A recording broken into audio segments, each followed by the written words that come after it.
Nelly Nutgraff, the double best reporter in history. A Hot Story, Part 1 of 3. Written by Tom Engelberger, illustrated by Gillian Reed. Warning! Welcome to the least educational series of all time. Nelly Nutgraff is a newspaper reporter who covers the biggest stories in history. But it's not the history like they teach in school. It's a wacky version where everything happens at once, including a lot of things that didn't really happen. For example, Abraham Lincoln didn't really eat a pastrami sandwich while a volcano exploded. So don't turn that in for your homework or you'll get an F. This book is about Nelly's first story. A volcano explodes, Bigfoot is found, and an angry member of the royal family chases Ben Franklin around.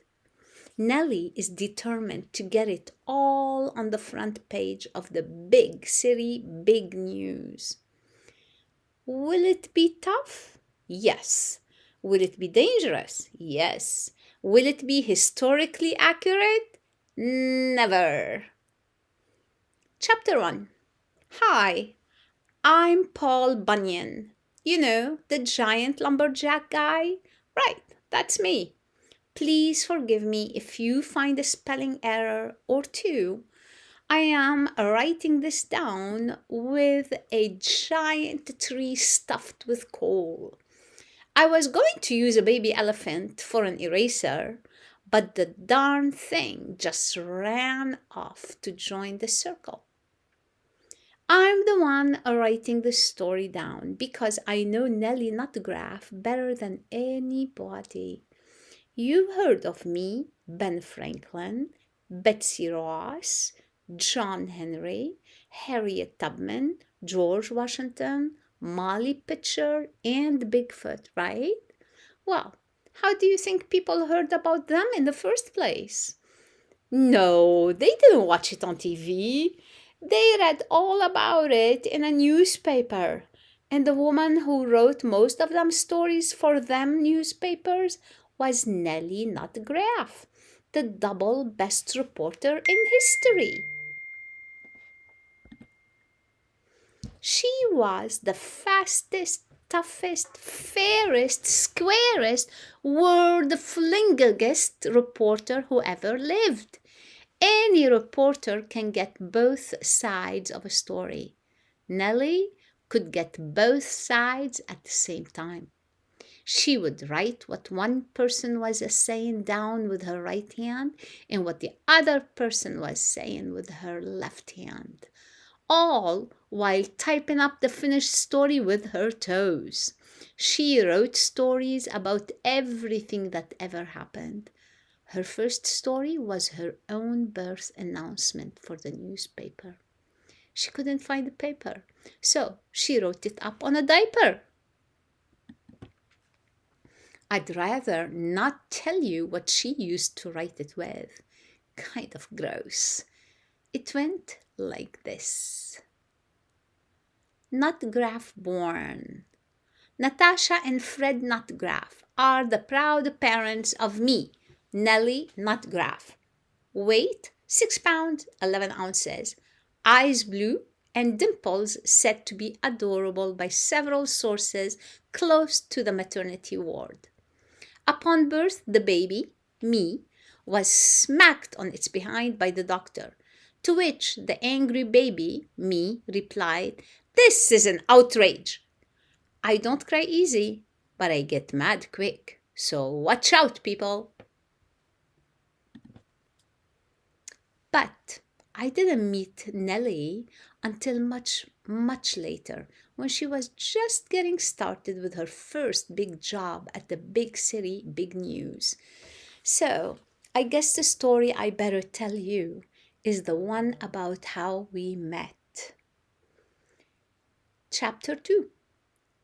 Now, even the double best reporter in history has to start somewhere. Nelly Nutgraff decided to start at the top.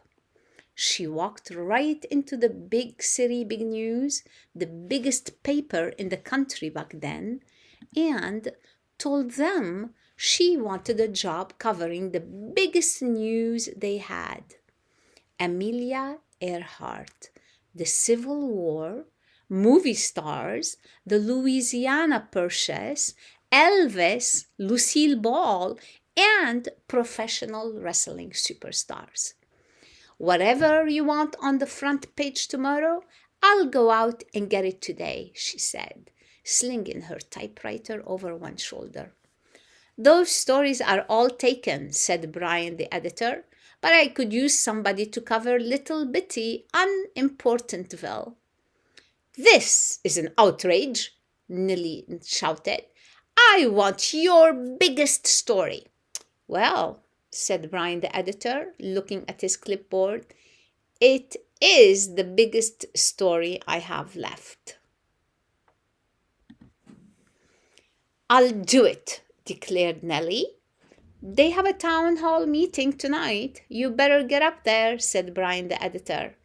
It's your job to write about whatever happens in little bitty unimportantville. Does anything ever happen there? She asked. Nope, he said, but you've got to write about it anyway. We can't let the other paper, the New York Hustle stuff, get a story that we missed, ever. Even if it's a terrible, worthless, useless, and boring story. We can't let them get the scoop. So go, get that story. Chapter 3. Nelly was determined to write the greatest story ever about little bitty unimportantville. She sharpened her pencil, opened a new notebook, and polished her typewriter. You folks do know about typewriters and ribbons, right? Just imagine a computer that doesn't compute and weighs as much as a large goat. And instead of a screen, it has a piece of paper. When you press a key, a metal bar whacks into an inky ribbon and leaves a mark on the paper. Hopefully, the mark looks like the letter you wanted to type. If not, rip out the paper and start all over again. Nelly put a fresh ribbon in her typewriter and used the old one to tie up her hair. Then she put on her best pair of blue jeans and her fanciest flannel shirt. She even cleaned the grime off her glasses, which she usually forgot to do. Then she called a taxi and rode out to little bitty unimportantville. It was all the way on top of Mount McMadge, and the horse pulling the taxi got tired. So the horse got in, and Nelly got out and pulled it the rest of the way up the mountain. That's how badly she wanted to get the story, because she was so much faster than the horse. She got there early. She ran into the town hall, which was also the high school gym. She sat in the front. She sat in the front row and got ready to write down all the action. For the first hour, nothing happened other than the gym teacher pumping up basketball. Finally, the town council members came in and set up a folding table under one of the basketball hoops, and the meeting got started. We've called this meeting to discuss our plans, to discuss holding a meeting for planning a discussion about meeting to make plans, said the gym teacher, who was also the mayor. Please limit your comments to half an hour each. Then everybody took turns, a talking and a yammering and a blabbering and a wheezing and a whining and a complaining and a boasting, and Nelly fell asleep. She woke up when the mayor banged a gavel and said, "Meeting adjourned." Everybody laughed. Nelly looked down at her notebook It was completely blank. The taxi had already left because the horse had a hot date back in the city. So Nelly had to walk all the way back to the office. While she walked, she thought about how badly she had blown it. It was morning by the time she got back to the office. In fact, now she was late for work on top of everything else. She opened the door and went in. Brian, the editor, was already there. She wondered what she should apologize for first. Either way, she knew that Brian, the editor, would fire her. She would never become the double best reporter in history. Unless, she thought hopefully, something else happened that's so big that they have forgotten all about my story. Like maybe a volcano is about to explode. I can't talk now, Nelly, said Brian, the editor. I'm on the phone with President Hoover. He said there's a volcano about to explode. Where's the volcano, sir? Brian, the editor, asked President Hoover. Where? Mount McMatch? Right under little bitty unimportantville? Brian, the editor, wanted to give the volcano story to Hotshot Terbletsky. Hotshot Terbletsky does all the biggest stories, he said. This is an outrage, said Nelly. Little bitty unimportantville is my beat. That means whatever happens there is my story. I guess you're right, said Brian, the editor. Hotshot Terbletsky cried like a baby. You better hurry, said Brian, the editor. I'm hurrying, said Nelly. Remember, it's spelled volcano. Yep, said Nelly, carrying her typewriter out the door.